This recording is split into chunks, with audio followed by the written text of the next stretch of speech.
been hanging out with anyone this time of year, and that means all of you, you know that everyone has been complaining about allergies.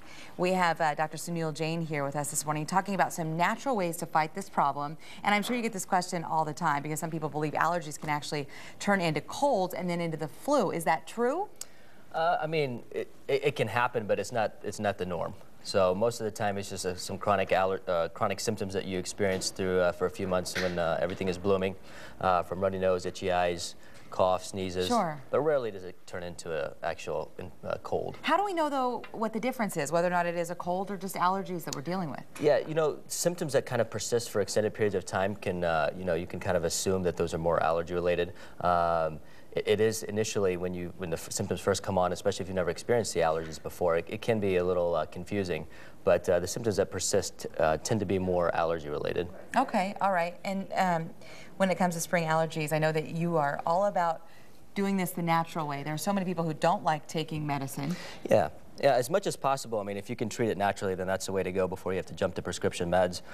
There's a few studies that have shown an herb called butterbur has actually been proven to be as effective, if not more effective, than Zyrtec and Allegra. How do we get our hands on that? So you can get it from Whole Foods or from Sprouts, from any vitamin store. It's a standardized extract, and just kind of follow the instructions on the bottle. And if you don't see any relief, then there's some other things you can try. We've got some examples here. We've got quercetin. Quercetin actually helps to stabilize mast cells, which are really overactive during allergies. We've got some desensitizing drops that you can actually get that are made up from the local pollens and danders. It actually helps to desensitize you, works quite well. Then we got some allergy formulations, but one thing that's really effective is actually using a neti pot.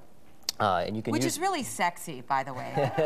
It's a great experience, but it does work. It does work, absolutely. Never use tap water. You want to use distilled water, and then you can add the salt crystals to it. But it's very comfortable. It doesn't burn, and you should do it twice a day, once in the morning, once in the evening.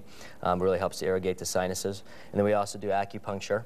And believe it or not, that's for extreme cases, though, right? Yeah, I mean, that's after you've tried everything. I mean, yeah, it varies the symptom range from people to people. But actually, believe it or not, like what you're eating can also make a difference. Like what? I've heard this. Well, what do we need to be avoiding? It's very, it's very individualized. So things that that cause sensitivity type reactions, you want to avoid, especially during allergy season. Like spicy foods? Well, it's very individualized. So it could be like gluten, it could be corn, it could be dairy, and so whatever foods either you do or do not know bother your system, you can actually get tested for those. You want to really make sure you eliminate it. It takes a lot of burden off the immune system.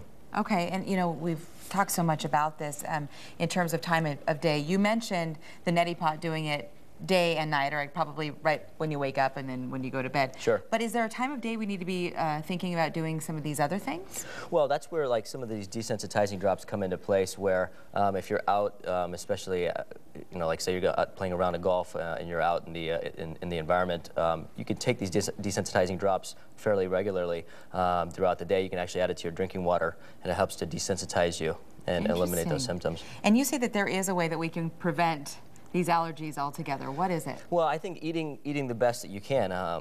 If you're eating foods that are rich in antioxidants, especially drinking a lot of like green vegetable juice, raw juice, that's a great way of getting nutrients into the system, especially antioxidants, bioflavonoids, which really help to protect the body and against the allergies.